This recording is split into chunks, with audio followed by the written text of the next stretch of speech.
Hey everyone, thanks for watching another video here in my small fish room here. I figured it was about time that I did a bit of an update. This will be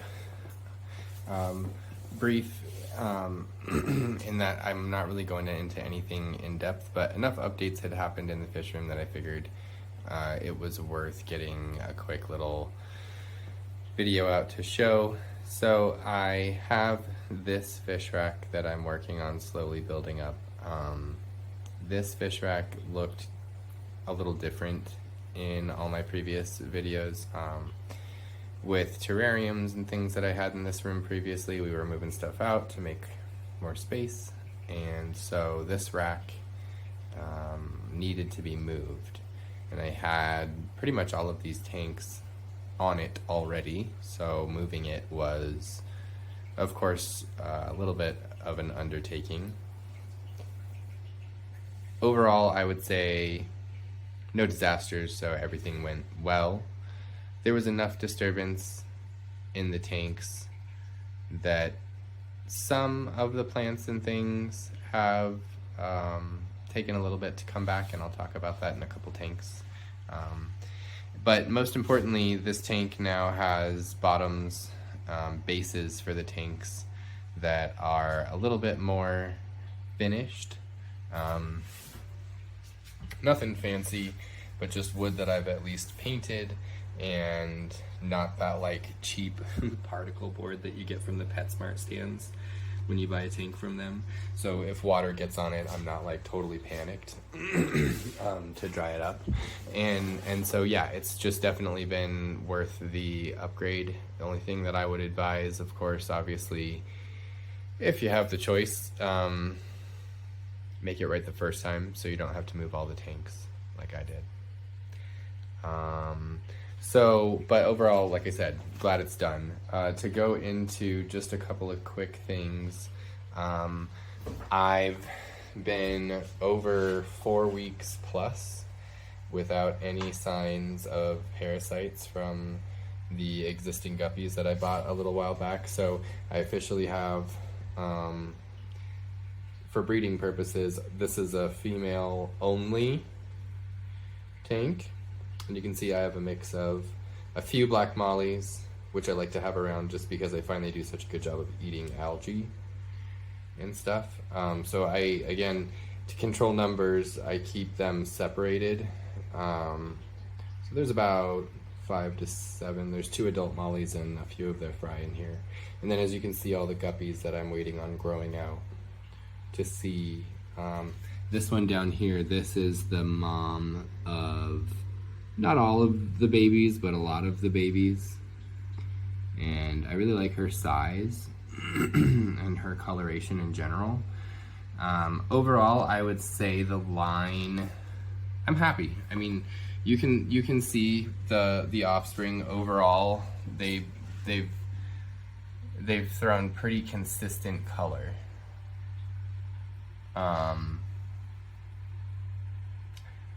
So now, that being said, it's definitely not perfect. So I think there's work to be done. I really like when you put your hand up and you have this many, they all think you're gonna feed them. That's entertaining. So I want to take the time to really grow them out, see what their characteristics are gonna be. It's pretty consistent with their, but you can see like this one back here, right there. I'll see if I can focus in on that one. I had it for a second. Like that one that it won't focus in on does not have great color, right? And there's gonna be a certain percentage no matter what you do. But I'm gonna really fine tune it and see what I can do. I'm still waiting on this albino. So this is a little bit different strain of guppy that I'm gonna try to line breed. And twice now in the old tank where I had to medicate her, she, I think she absorbed the fry or something. She would get so huge to the point where it was pretty unmistakable that she was holding fry and get bigger and bigger and bigger, and then all of a sudden, one day I would come down and she'd just be skinny. And I mean, I guess it's possible that all of the fry were being eaten, but that just had never been an issue in that setup I was using before. I mean, there was always some fry. So who knows? We'll see if I'm gonna give her another week, I think, in here to see what her belly does. And if I'm not seeing signs after about that time, I'm probably gonna throw her in with the male of her line again and see if I can't get a good mix of the tuxedo koi with also the full red albino. The plants in here are mostly stem plants, and it's been a little bit of touch and go. I don't have a ton of experience with the stem plants, but you can see I have some bacopa in the back, some, I think it's Ludwigia fine leaf that I've been trying to make happy, and then I have some stargrass bunches. This long stem plant here is Mayaka, and what's been really funny here, this is supposed to be, I'll have to post in the description a stem plant that's like really, really easy to grow, but it's really struggling, as you can tell. And I had a stalk behind it too that's just melted completely. At any rate, I'll put the name of that plant in the description if you're that curious.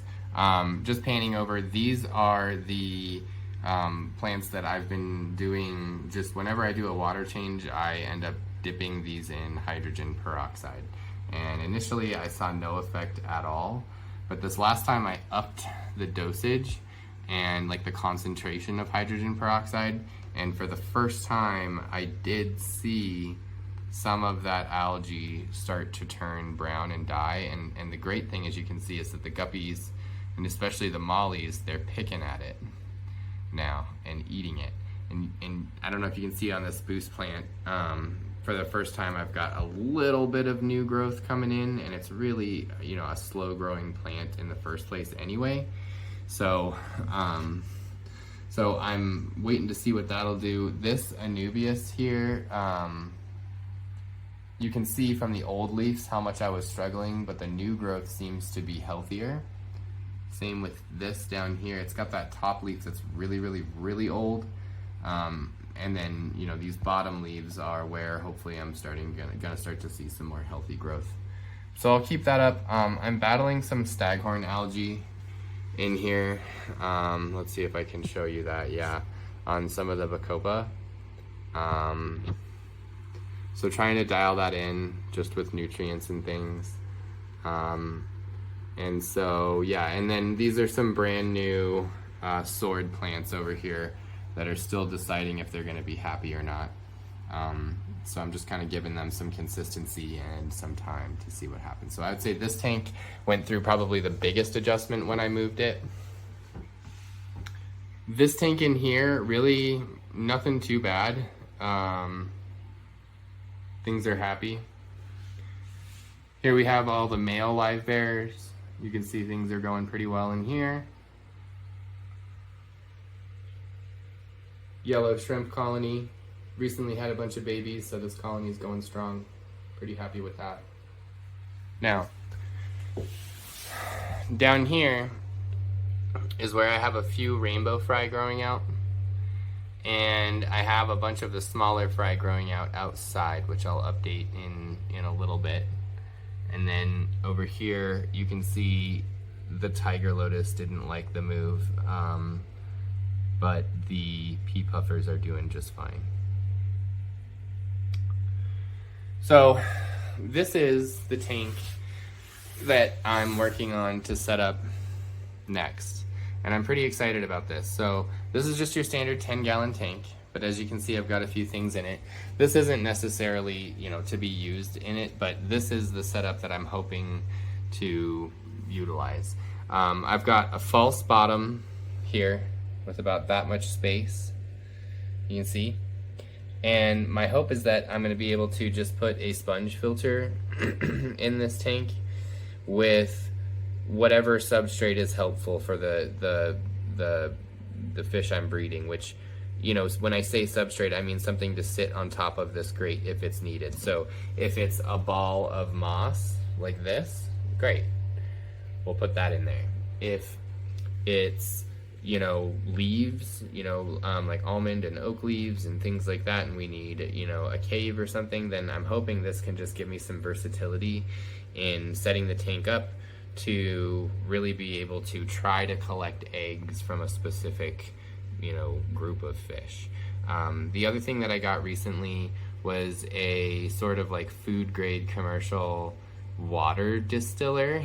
And you know, I know it's like nothing compared to folks that have like the RO units installed and things like that, but what I'm hoping it will do, and I'm going to experiment a little bit with, is to see if I can use that as a way of mixing the water to, you know, get the TDS, get the pH, in some cases for the fish that I want to breed, the low pH, and things like that, where it may trigger them to spawn, whereas in my, you know, community tanks where I have them right now, they're, you know, the water parameters just don't necessarily trigger that.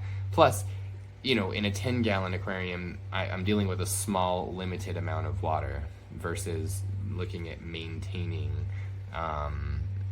you know, that as an entire tank parameter long term. I'm looking at this tank as a temporary place where I can group fish, see if I can collect eggs, and then move them back when I'm done.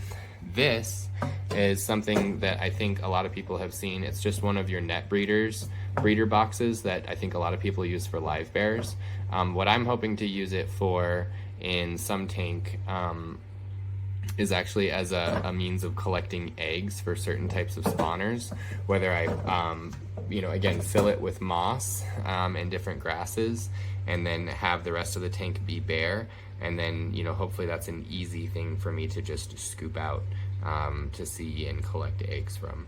So I know a lot of people use deli cups. I have some of those too, but this is just another way that I was going to try to collect eggs. And yeah, we'll see. I'll keep you updated on this. I think some of the first fish that I'd really like to try this on, long term, I mean, the ultimate goal is the Axelradi, the Sundadanios. You know, I have a strong group of them upstairs that I really like, and I'd love to get some eggs from.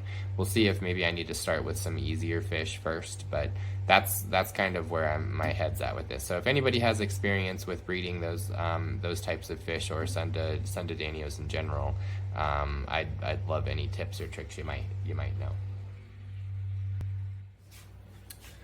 Okay, so just in other news around here, I wanted to give everyone an update on some of the live food cultures that I've mentioned before, and just so you can kind of see what they look like now, and I can talk a little bit about what it's taken, good and bad, what's sort of gone well, what hasn't. So these are the grindle worms, and this is the culture that I used a little sponge with. So the worms are having to crawl up the sponge to get to the food, versus one of the cultures that I have here that's kind of just, I don't know if I'd call it simpler, but it's the one without any sponge. And you can see both are working quite well. I think I do, at this point, prefer the sponge.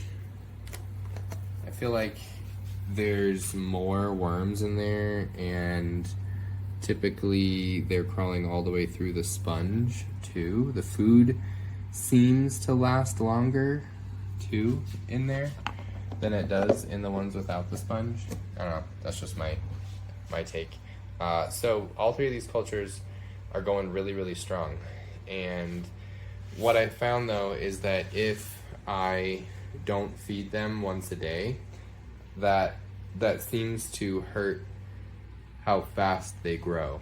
It's not like they die off if I miss a day of feeding. It's not that big of a deal, but definitely I noticed that they are not, their population booms when you can really get the consecutive day after day after day feeding going. So I'm hoping within the next, week or so I can start feeding those worms and see what my fish think of them. And then of course I'll post a video on how I go about doing that. One of the other old cultures that I looked at that I want to give an update on. This is just a culture of vinegar eels, and it is what I have mainly been feeding my newborn fish off of. Okay, and you can see all the little tiny movement in there. So, I know that a lot of my fry right now are outside, and so they're probably getting a little bit of food just from being out there. But I've raised now a couple batches of rainbow, a couple batches of white cloud mountain minnows on really nothing other than vinegar eels. And then when they're big enough, I switch them over to live baby brine shrimp. And then from there, obviously, we can start feeding powdered foods and flake and whatever else you'd like to feed them. So that's those. And then one culture that I haven't talked a lot about, because honestly I've always thought of them, and I was introduced to them as more of being a reptile live culture, but I have some bioactive terrariums that I keep, and along with some isopod bins, some terrestrial isopod bins, and these are called springtails, which I'm sure a lot of folks probably are aware of. But what I had never sort of pieced together was that they work pretty well as a fish food, especially for top dwelling animals. So I found that a lot of my rasboras like these a lot. I found that a lot of my live bears like these a lot. I found my rainbow fish will come up to the top and eat them. And really, it's just another culture. I'll talk about this towards the end too, but it's just another live food that you can offer your fish at pretty much zero effort. I mean, I've had this bin going for over a year. There's nothing but charcoal and dechlorinated water that I've ever put in here, and I sprinkle some fish food or really whatever I have laying around in there every once in a while. Remember to just open the lid and I guess burp it or let some fresh air in every once in a while. Top water off very occasionally, and it's been a good food source, especially for my smaller fish. So springtails, if you haven't looked into them, or if you're like me and you've been keeping them anyway for some terrariums, it's pretty exciting to see or think that figure out that they work as live food too. So let me know if that's something anybody else has looked at. But it's just something cool that I thought I'd mention. Over here, this is where we have moved the dwarf chain loaches, and what I think is funny is that they're pretty reclusive. This is one thing. So I went in here and cut back the pearlweed recently, pretty dramatically. And as you can see now, I'm just starting to get some of that string hair algae forming. And then I thought I saw some over here. So this is a pretty powerful light. I am obviously messing around with the bio load and adding fish and taking fish out. You can see little tetras, the camera freaks them out, and I don't think there's any dwarf chain loaches that are out. But I just wanted to show that, especially in one of my tanks, I mean, this tank probably, it's definitely, established, but it's not one of my oldest tanks by any means.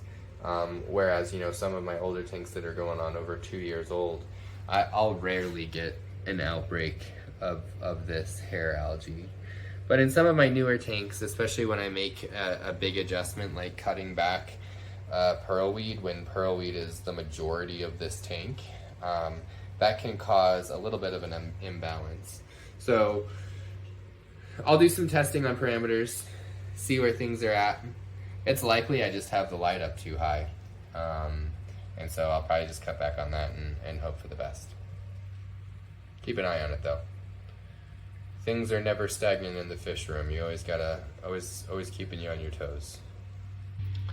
And down in this tank, you can just see some of the rasboras that I have. I have seen some of these big purple rasboras do spawning behavior in this tank, but I haven't gotten any fry yet, or at least any fry that have survived. So they're a fish that I'm hoping to maybe utilize my trapping tank for in the near future once I get that set up. And then definitely one of my favorite fish of all time, I think for a lot of people too, is chili rasboras. They're not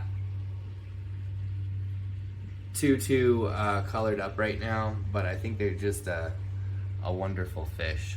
You can see that one guy's pretty colorful, but again, a fish that I would love to experiment a little bit on getting some eggs from to start with, and then hopefully some fry later on. The other thing going on in this tank here, as you can see, I've been utilizing some assassin snails to get rid of a little bit of some Malaysian trumpet snails, and I think I may have inadvertently ended up with some baby assassin snails along the way, which is not a bad thing. So I'm gonna keep an eye on that and maybe have some updates if I find some baby assassin snails. But really, it's just been the Malaysian trumpet snails that have been a plague for me. I've found that they you know, the ram's horn, the bladder snails, they'll balance, and even it's pretty easy for me to get rid of them if I really want to. Those Malaysian trumpet snails, yeah, they're something else. But in this tank, I unleashed, I would say, between 4 and 5 assassin snails over the last 6 months, and I have noticed, I mean, you can see some of the carnage here. I have noticed a significant drop-off in the snails in this tank. Whereas, you know, if you come up here, and it's a little deceiving, but there are Malaysian trumpet snails like you would not believe in this tank. Now, one thing that I found to be interesting, and I don't think it's because they're eating them, maybe it is, but I used to have Malaysian trumpet snails, and I'm not kidding you, I used to have Malaysian trumpet snails, this is just a matter of a week or two ago, that would cover the entire glass here. They'd be everywhere. Since I put the dwarf chain loaches in, they seem to have retreated. Oh, here's a dwarf chain loach. You can see one right down in there. I think they just have so many other, you know, better hiding places that they just don't have a reason to be out front. But to finish my thought, what I'm wondering is if this isn't more of like a predator response from the snails versus the dwarf chain loaches really eating that many. I just don't think they have eaten that many, but I'm wondering if just the presence of a group of loaches in the tank has made it so that the trumpet snails want to stay buried like that more often versus just being out and about. So I'll keep an eye on it. Hopefully the numbers are just going down in general. But that's one of the reasons I wanted loaches in this tank.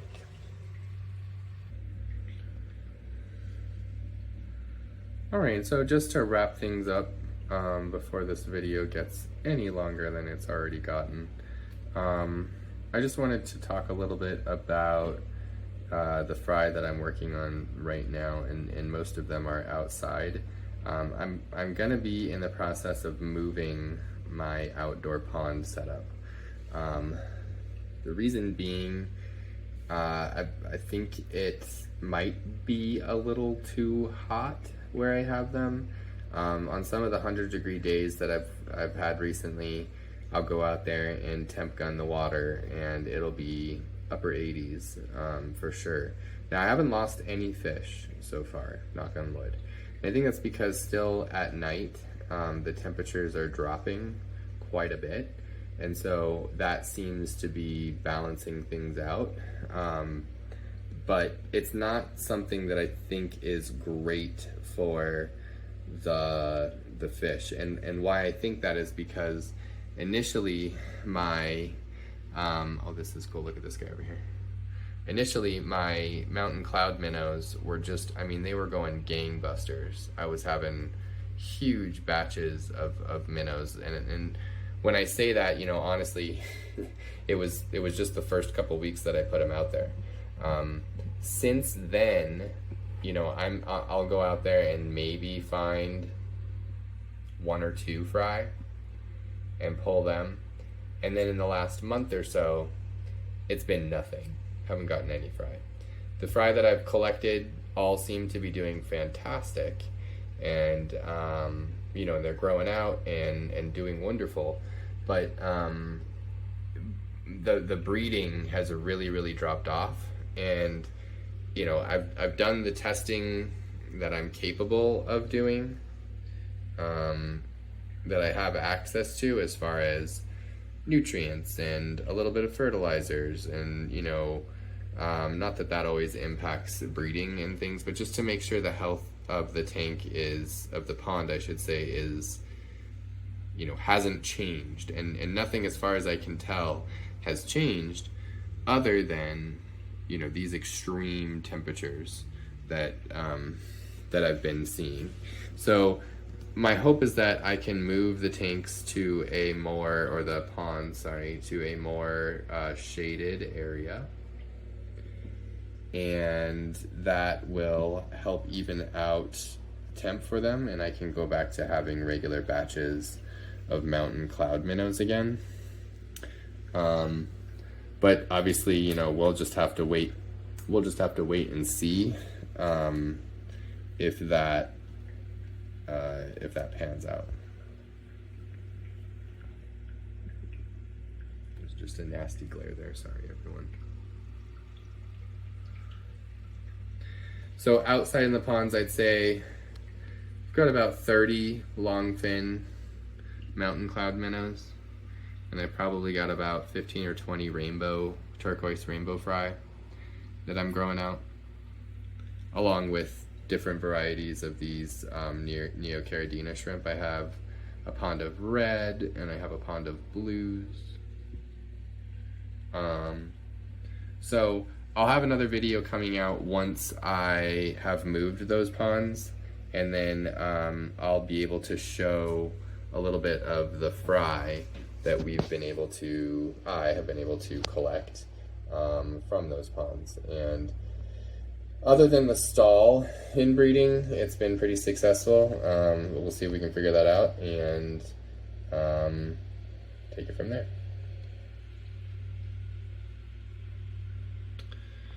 So that's really all the updates that I wanted to cover in this video, just to kind of show everyone how things have been progressing, what's going well, what's not going well. It's a little less washed out when I do that. And yeah, that's where I think I will leave it. Another video idea that I guess to keep an eye out for is with the bioactive terrariums, how much of the plants, the knowledge, the culture keeping, it really does overlap. So I'm not saying it's going to be something I talk about a lot, but I do have plans for a video coming up to go over the 2 bioactive terrariums that we run with geckos in them and isopods and all that fun stuff. But it'll be sort of in the context of how it fits hand in hand with fish keeping. So that's all. I hope that this video has helped provide some background noise, if nothing else, while you're doing a water change or something. And I hope you and your aquatic pets are doing well. We'll see you all next time.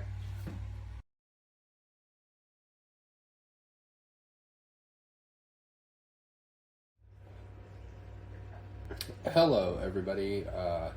So while I hate to add to an already long video, I felt like there was some added context that needed to be covered, just regarding how long it's been since I uploaded, an update. And really what happened was we had some really significant water damage happen. And surprisingly, with the fish room, you might think, oh, well, there must have been something bad that happened with an aquarium. No, it was a dishwasher, so it was totally mundane, but enough to disrupt things significantly. I'll upload a quick video of the damage, just so you guys, if you're like me, you kind of like to see carnage, you'll enjoy that. But it resulted in having to move aquariums, had my large fish tank broken down for a long time while they were doing some mitigation, and then just, had significant setbacks. So you can see from this aquarium alone, I'm still recovering from that. Fell behind on some fertilizer regimens, and so I have some updates to provide, but in this one long video, I just wanted to let you guys know that I'm down, but I am not out. I have still been adding a few new things that I feel like I can handle. Plans for this new rack with a new 40-gallon breeder are coming in. All the other aquariums are hanging in there, kind of status quo. The work that I do is somewhat seasonal in nature, so I always know that summertime it's going to be sort of plenty of time to get stuff done, and then when winter rolls around, I know I need to buckle down and things kind of stay in a stasis mode, more or less, when I'm just doing maintenance. So with that in mind, I'll keep this brief. More videos to come as I recover. A fun glimpse at the damage from down here that it caused. And upstairs, while the water damage is handled, the kitchen is going to need to be totally remodeled, which is not a bad thing, but still totally disruptive to routines and things like that. So like I said, I don't want to make this any longer. To those of you who are keeping track and tabs of things, hopefully this adds a little bit of explanation, and so I'll have some interesting videos to come, and just on how you recuperate from, or how I'm going to go about recuperating from having some downtime in the fish room. So this is documenting the water damage that we discovered within the past 24 hours from our dishwasher. This was all covered by the flooring. So we took up the floor. You can see it's gone in the inside of the kitchen here, or the kitchen cabinet. If we walk around this side, you can also see where it started to bubble on the wall.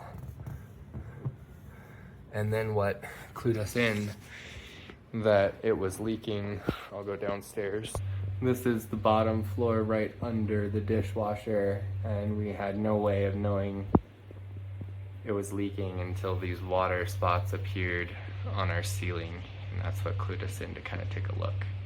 So just documenting the water damage from the failed pump, or faulty pump, in our dishwasher.